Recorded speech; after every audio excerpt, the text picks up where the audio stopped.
be honest. In here. Let's not wait at all. Let's move. I mean, he can just crash his own Altaria into it if he has to. Actual Mormon Matt, this is losers round 3. Are we expecting And Altaria? Ashel has Lickitung into Annihilate. Not a great lead, but we've seen him come back from bad leads before. Ooh, In fact, Annihilate with Lickitung itself, he's staying in this match. Let's see what It's Shadow actually Quag can interesting. do. He can win this with a successful Let's body see slam bait, but that's incredibly Shadow risky. Quag And can Mormon do. Matt going straight away for this Night Slash, maybe hoping for a boost. What a lot of trainers like to do here is just throw these Night This Slashes, is also like you said, looking make sure like the a breakpoint Annihilate, right? Mormon Matt is running my They can Annihilate. simply counter down all the way, come into that next matchup with a lot of energy. Haydonis not going for this bait here, going straight for this power whip. See, I'm I curious helped to see you if he guys. wants to I give swap you out. IV Yes, spreads, indeed. Now with a shield advantage, and then you brings turn in into his own Mormon Matt Annihilate. and you go and use I them don't at even think events. Mormon Matt built up to this Shadow Ball here. I think Oh, it's a relatively okay. Okay, go. Oh, goes not. He doesn't even build up to the Shadow Wall. Questioning his own counts, and there Yeah. goes the Night Slash at Lance. Yeah, Adonis knows. Yeah, he knows he didn't build up. Was To thrown, okay. Altaria coming in, then those Dragon Breaths are just chunking away. Interesting. He's able to get to this Shadow Ball. Mormon Matt wanted him to no shield so he can full Dragon Breath down. That's an interesting play, actually. Oh, and he doesn't. Yeah, here comes the Shadow Ball landing, and okay, It's a you no are shield now in a Shadow position Ball. where I think you can still farm down before you get to the next Night Slash won't KO, so he's gonna be able to full Dragon Breath this down. That is big. That is big for Hedonis actual. Yeah, that's a clutch Night Slash. Puts in an easy farm range. One Protect Shield at this point. I'm curious to see how this back matchup is going to line up. Oh, and actually had a charge attack ready to go. That's big. Maybe he comes in his own Altaria to snipe the energy. Oh, he can. Oh, baby, let's go. Yeah. First, and here comes that Quagsire from Mormon Matt, and this is And Hedonis has 2 shields here. Hedonis still has 2 shields up, and those Yeah, Dragon I Breaths are think already this putting his is Quagsire game. almost at half health. Lickitung is still healthy enough where you need to throw energy on it. Ooh, tries to catch him more. Interesting. It's going to be very close. I don't think Adonis is going to be able to reach another And charge this attack again, just makes providing an energy dump. Flag Actually waste did energy, hang on, not a but now bad just point. gives Mormon Matt one additional mud shot, and here comes the Altaria back from Adonis. Maybe if you're Mormon Matt player, you actually have to wait for the switch call to be up. Yeah. Instead of throwing energy with the Quack, because you desperately need both Rock Slides, Still right? has some health, could still threaten with a Shadow Ball down the line. Here comes a charge attack, pulls away Mormon He has Matt's to final shield this. Protect Shields. Well, this Altaria has just so much play here. You're doing oppressive Dragon Breath. And he might have to bait an Aqua Tail to reach a Rock Slide. As well as counter, which is resisted as well. Yeah, he has fast to attack do that. pressure. Adonis is actually going to put up the second Protect Shield. Mormon Matt baiting this the time though, trying to maybe get to the Stone Edge. Will he go for a catch here? He tries it and actually able to absorb all this energy. Still now doesn't on reach the it. Island. The question Okay. becomes, will a Stone Ooh, Edge be enough to take throws this energy. Altaria Okay, out yeah, of Rock the side? Slide, Stone Edge doesn't KO, right? So. Shadow, this Altaria is one of the bulkiest Pokemon in the meta. Non-step Stone Edge coming through. It's going to do quite a bit of damage, but I think Hedonis Actual is going to be able to hang on and take this game. Again, looked like a bad lead, but the Altaria It's delayed, but I'm looking at Tomahawk's screen share. Take out both the Quagsire and the Annihilate. While that felt very Big win. Big win That's for your Hey fault. Donut. Forget that key moment in game 1 with the I'm gonna give you your Altaria on the points, side team. of I'm gonna give you Mormon your Matt points. unable to get Hey that Donut charge attack off. If you recall, the Wins Dragon game Breath number from 1. Adonis's own Altaria Let's go. able Game to number take 2. out Jokes on the just left the first call. turn that Altaria No, I just joined Okay. again. Game number So the 2. thing is, I'm looking at your screen, so your screen share is the one that's delayed. Again, just able to get to these charge attacks. Fine. Just My a screen sliver share's of on health. time. Great play there. Mormon Matt forced I a little mean, energy at this Matt. Lickitung and just doesn't come out with quite enough to take out the Altaria. And Yeah, I'm actually a bit surprised that Adonis ended up throwing the Sky Attack into the Annihilate. I don't think he knew exactly how much energy that he had, but perhaps he just wanted to throw right away, knowing that he's still outside of Stone Right, Edge winner of range. game Just 2, get rid please. of the You've Annihilate. got Don't 2 take any counter minutes. damage. You're going to hang on versus Starting. that Stone Edge either way. Now. So you know what, actually makes a lot of sense there and good recognition by Adonis. Absolutely. In situations like that, no need to get fancy. You just got to recognize your win conditions. And here we are in game 2. It just we started have the same playing, matchup right? We were Damn just it. talking You about sure? Yeah, Altaria you're versus fine now. You're Annihilate. fine now. This could go so well for Adonis. If you look ahead here, you have an Abomasnow for that Quagsire. Gotta watch out for the Stone Edge, but more importantly, you have that Talonflame for the Skarmory. Let's see how this Big lead shield matchup decision. plays Big out. shield Could decision. be very, very important. Adonis no shields this Shadow Ball. This is gonna be a significant amount of damage, but keep in mind the fast attack pressure. You have no problem winning this lead matchup as the Altaria, especially in the 0 shield. Let's see how Mormon Matt wants to react. Yeah, I Looks like he's this happy with sack just having actually. landed that Shadow Ball, but just like you said, He switch brings advantage could be the so Abomasnow, important here. interesting. So unless Adonis chooses to preserve this Altaria, Okay. He's gonna get a line pretty What's much. the advantage of Quagsire over Whiscash? We're going to see in this game, I think. So I'm just going to stand here and let this Altaria go down. Yeah, but Skarm is gonna be able to Brave Bird the Talonflame, gets a shield, and then Quag is And looking Quag pretty can land a good. Stone Edge against the That may Abomasnow. open up though some Which play for does this Quagsire damage. to land a Stone Edge versus that Abomasnow. Here comes the first charge attack from Ooh, Mormon good Matt. Sky Throwing on good Attack. timing. It's just going to be the Sky Attack. Let's I'm see not what sure I Adonis like wants that. to do. Shields it up, does respect that. He Brave gets the Bird, but now shield. you're down a shield, so could get You're still going to interesting here. outpace, Mormon Matt but bringing here the Quagsire you have a and shield John's response advantage and right access to away Stone with Edge. the Abomasnow, but just like you said, Stone Edge actually gives a lot of play in this matchup. wins the Adonis CMP, able to that's reach this big. icy win first. Gonna There you take go. out the That's a Quagsire. lesson for all of you. Ooh. Abomasnow's going to win CMP against a Quag. And the thing now is that Stone Edge plus Aquatail won't KO, right? Because of the debuff. Yeah, that swap was good timed. Was well timed from Adonis. Came in quick. But here we go. Actually trying to race to the Stone Edge. We might have another charge attack CMP priority. dies Oh, again. but no, Ooh, doesn't go for it. Well, he knows he knows an icy wind isn't enough. He knows that the debuff means that he'll survive the Stone Edge Potentially anyway. looking for a little So now bit he just needs to extra get up to the energy. farm. And like you said, able to survive that Stone Edge. Mudshot's not doing much. Oh, he Just throws gets icy one wind more anyway. counter snap before throwing this icy wind. Not sure if it's quite enough to Interesting. take out, but certainly this Does he call Abomasnow it? has put No, enough work. okay. Mormon Matt Because is now happy to now let he this can Quagsire farm get down into the the red here Abomasnow and is with. able to reach one last final Aquatail. Okay, but now Ooh, this gives he had to Adonis throw the some Aquatail. energy. That's We'll have kind to of see if bad. switch I claws think are he up. was hoping The to fact bank you're that throwing your Aquatail energy, you'd and obviously go don't wanna Skarm. let that Abomasnow farm you down and get you Unfortunate another the charge switch attack. clock But barely here comes was enough. Incinerate. It is enough to knock out this Quagsire. You have some energy on your Skarmory. The question he becomes, gets the is flame this shot. Braver Wait. going to be enough to knock out? I expect him to throw as many Steel Wings as possible, and it all comes I don't think this down to KOs, this. right? Shields are down I don't for know. Adonis. I don't This know. is a Brave Bird, one of the hardest hitting attacks in the game. It goes through, but Oh, he Flame, said baby. And hey, Donis with all these Let's go, baby! so happy, looks at the camera. Talon Flame, let's go. And he moves on into the top 6. Big hugs between the trainer, and what a conclusion. I feel like Adonis keeps barely scraping by in these games. Wow. With his 1 HP lives, final charge attacks, and of course Wow. the Talon Flame there, but really nicely played from Adonis. We're going to have to get a blood pressure cuff here for Adonis because he has had What the so moves, I find it many crazy 1 that people bring HP Licky 8 wins. and I Alt to cannot show believe 6 it. event. Not just Would in you this think it series, but popular? going back the I entire don't know if it tournament. has. I'm sure There's his barely any heart Wiggly is around. pounding with all the Yeah, acceleration going Wiggly's through in not that that 2-0 popular. series sweep. What a game we just witnessed. And Well, not very Adonis good, seems to be one of those players who thrives off the competitive environment. think it's Pressure okay. doesn't I get don't to think him. it's He's that bad. enjoying himself up there.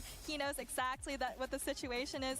Here's that lead matchup again. He won the lead. That was crucial. Got the alignment he needed. Even down his shield, was able to pull out this game. You know, look, I like the plays by Mormon Matt in this Thank you, game. thank you, Number thank you. two, he's recognizing It's not exactly what it's he needs my to do. He mic needs sometimes to just strip away the resets. protect I shield. don't know why. He never had alignment in his favor I don't at any know. point in this match. Not So I only just turn it not back in the up. middle matchup, not in the back. He That knows game I was need sick. to land That a game was Brave that Bird. I was needed that to was knock fun. out. And not only did he Actually, have the Adonis patience here at the very end, knowing has won. exactly how many Steel Wings Mormon that he Matt. can throw before he has You are to the weak fire link. off this Brave Bird. And it came down to this 1 HP for Adonis. So You what can have we see the got reaction. He coming up says, then? No problem at all. Oh, 2-0 okay. sweep. So What a Adonis battle has we now just won. witnessed. He's now going to have to face Elite again.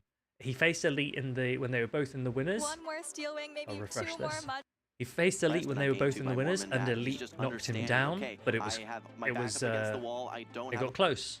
There was some alignment on my side. I have to figure out some a way close to win this games in game. that one. Did everything that he could, but at the end of the day, Yeah, but I feel like That's gonna Elite be it didn't for too Mormon Matt, well though. A great tournament run, because of great his to own see back mistakes, here in right? top Yeah, cut. agreed. Not Then only in top again, cut, he then had again, a nice Adonis tournament couldn't run get here. alignment Starting never. off His the winner's lantern side was of the always on the bracket, charger as well bug, as so several we wins might here on get the a bit loser side. luckier But this Adonis time. continuing Yeah. to stick around, just gritting his way through these games. They're so close, but sometimes that's what it takes. You have the difference between a win and a loss, like we said, can sometimes be one fast attack. Adonis has been on the winning side of that several times now. Yeah, and we saw, of course, Adonis, I believe, dropped to Elite day 1. He might have to face Elite again, depending on how far they go in this tournament.